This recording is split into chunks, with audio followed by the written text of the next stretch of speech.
10 मे दैनंदिन ज्ञानेश्वरी अध्याय 12वा भक्तियोग. अलंकापुरी पुण्यभूमी पवित्रम तेथे नांदतो ज्ञानराजा सुपात्र.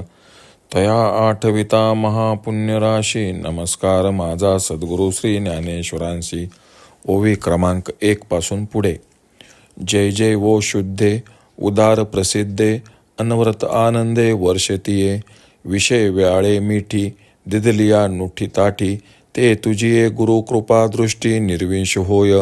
तरी कवना ते तापू पोळी कैसे निगो शोक जाळी. तरी प्रसादरत कल्लोळी पुरे एसी तू. योग शोकाचे सोहळे सेवका तुझे निस्नेहाळे. सोहम सिद्धीचे लळे पाळेसे तू. आधार शक्तीची या अंकी वाढविसी कौतुकी.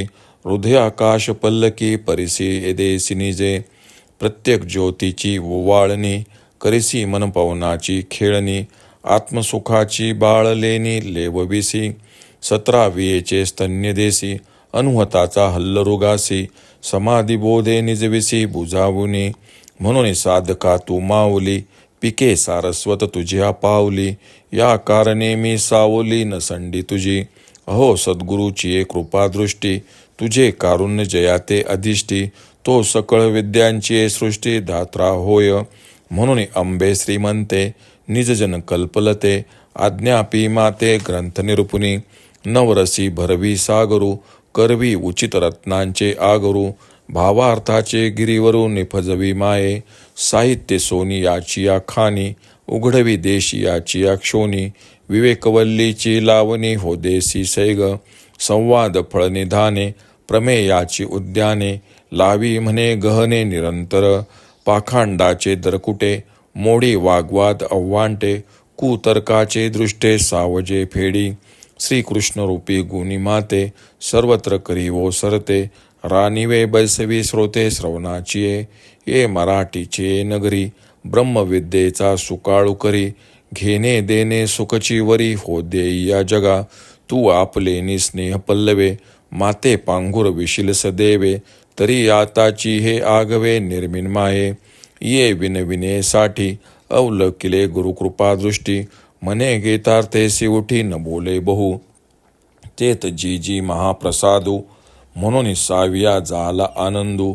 आता निरोपीन प्रबंधू अवधान दीजे.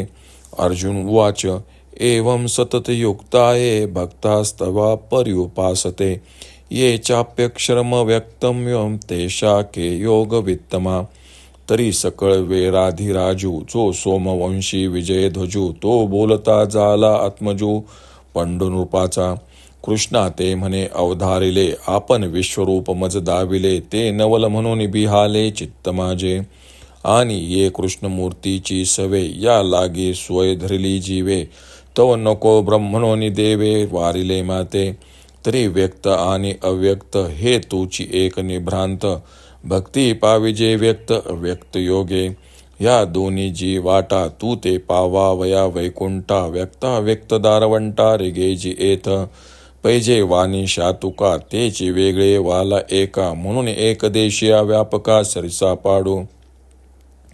अमृताची या सागरी जे लाभे सामर्थ्याची थोरी. तेची दे अमृतलहरी चुळी घेतलिया.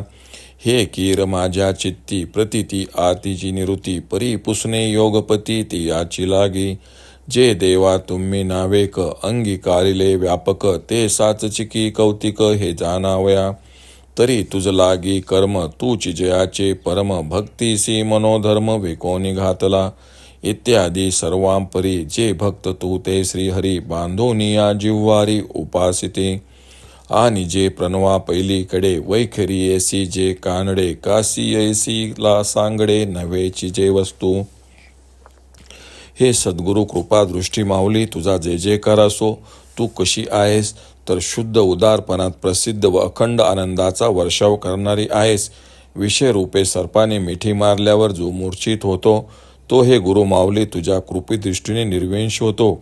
तुझ्या प्रसादरूपी लाटामध्ये जो मग्न आहे त्याला संसार दुःख कसे पोळणार किंवा शोक तरी कसा जाळणार. हे करुणा करे तुझ्या कृपेने शिष्याला समाधी सुखाचा लाभ होतो व त्याची ब्रह्मरूप प्राप्तीची इच्छा तुझ्यामुळे पूर्ण होते. तू आपल्या आधार शक्तिरूपे मांडीवर भक्तांचे कौतुकाने संगोपन करतेस व आपल्या हृदयाकाश रूपी पाळण्यात निजवून त्याला झोके देतेस. आत्मदर्शन रूपी निरांजनाने वावळून तिला मनपवन रूपी खेळणी देतेस व आत्मसुख रूपी शृंगार तिला लेववितेस.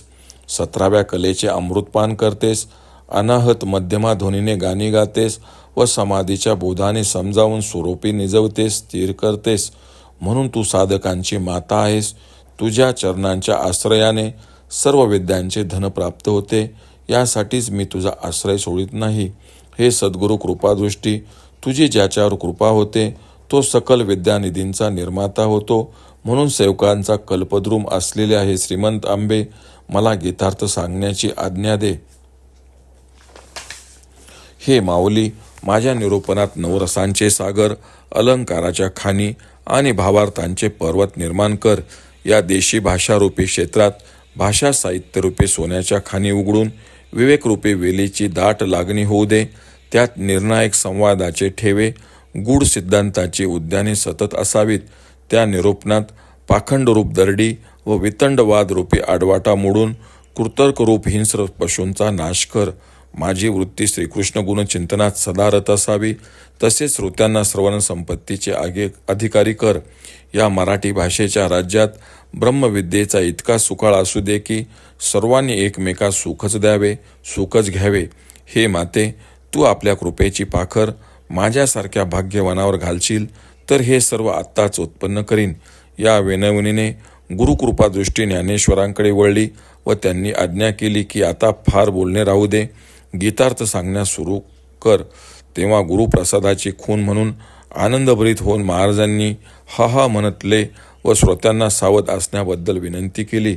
मग सकल वीरांमध्ये श्रेष्ठ व सोमवंशाचा वंशदोष पंडुकुमार जो अर्जुन तो म्हणाला, देवा, लक्ष असू द्या. तुम्ही मला जे विश्वरूप दाखवले ते अद्भुत होते, म्हणून मी घाबरलो. तुमच्या सहवासामुळे मला सगुण मूर्तीच आवडते, पण हे योग्य नाही असे म्हणून तुम्ही मला खोडलेत.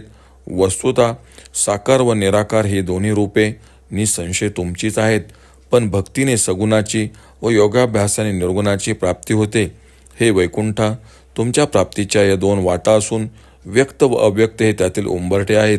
हे पहा, सोन्याच्या विटेला जो कस लागतो तोच त्यातील वाल किंवा गुंजेभर सोन्यालाही लागतो. म्हणून एकमेव व व्यापक याची योग्यता समानच आहे. अमृताच्या समुद्रामध्ये जे सामर्थ्य असते तेच त्याच्या लाटेच्या एका चुळीमध्ये असते आणि माझ्या मनाची समजूतही तशीच आहे. पण हे योगपते, मला यासाठी विचारायचे वाटते की देवा, तुम्ही जे क्षणभर व्यापक रूप धारण केले होते तेच तुमचे खरे रूप की केवळ लीला, हे समजावे अशी इच्छा आहे. जे सर्व कर्म तुमच्या प्राप्तीसाठीच करतात, तुम्ही ज्याचे परमसाध्य आहे व ज्याने आपल्या सर्व मनोवृत्ती तुमच्या भक्तीकरिताच विकल्या आहेत. हे श्रीहरी, याप्रमाणे सर्वतोपरी तुमचीच मूर्ती चित्तात साठवून जे उपासना करतात आणि जे तुमचे ओंकारा पलीकडचे वाणीला अगम्य अथवा कशाईसारखे म्हणता न येण्यासारखे आहे. ओम श्री रुक्मिणी पांडुरंगाय नमः. ओम श्री ज्ञानराज माऊली नमः.